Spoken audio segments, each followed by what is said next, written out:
Peace to you all. I'm Ivan.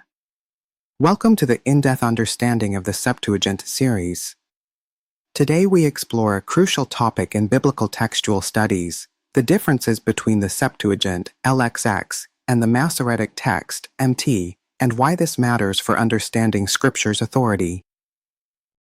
The Masoretic Text, MT, the official Hebrew Bible in Judaism, finalized around the 10th to 11th century AD.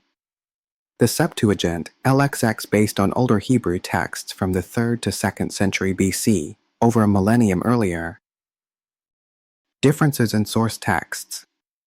Spelling variants, around 6,000 differences, over 1,900 agree with the Samaritan Pentateuch. Substantial variations, some involve entire paragraphs or chapters, revealing different editorial traditions. Key examples. 1. Genealogies. In Genesis, the LXX gives ages from Adam to the flood that are typically 100 years later than in the MT, affecting biblical chronology. 2. Exodus 12:40, MT, the Israelites lived in Egypt for 430 years. LXX, the Israelites and their ancestors lived in Canaan and Egypt for 430 years. This reconciles Genesis and Exodus timelines. Thus, Jeremiah.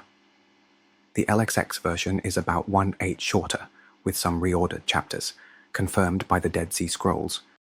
For Daniel and Esther, the LXX includes additional sections. Daniel, Susanna, Bel and the Dragon, Song of the Three. Esther, 6 added sections including prayers and royal edicts.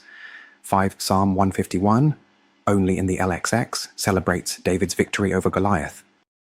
The Septuagint contains deuterocanonical, apocryphal books.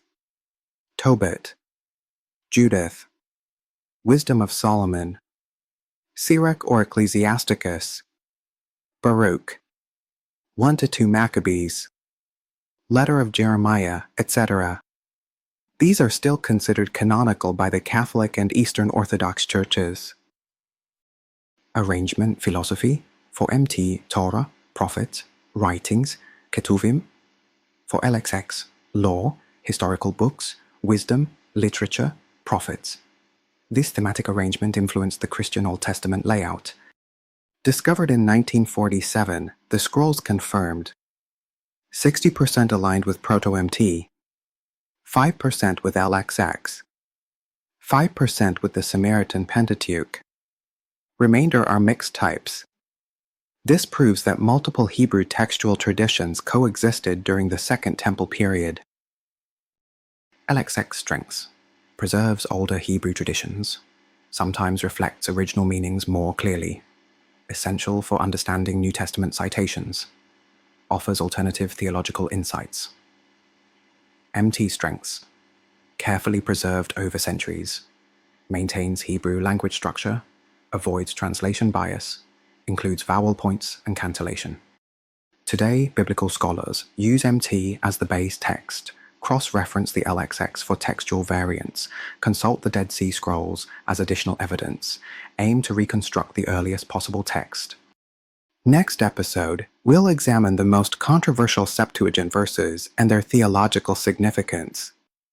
Thank you for watching. Don't forget to subscribe and hit that notification bell so we can keep growing together, knowing God, thinking about our faith, and living out Christ every day. You could also subscribe my Patreon for more information.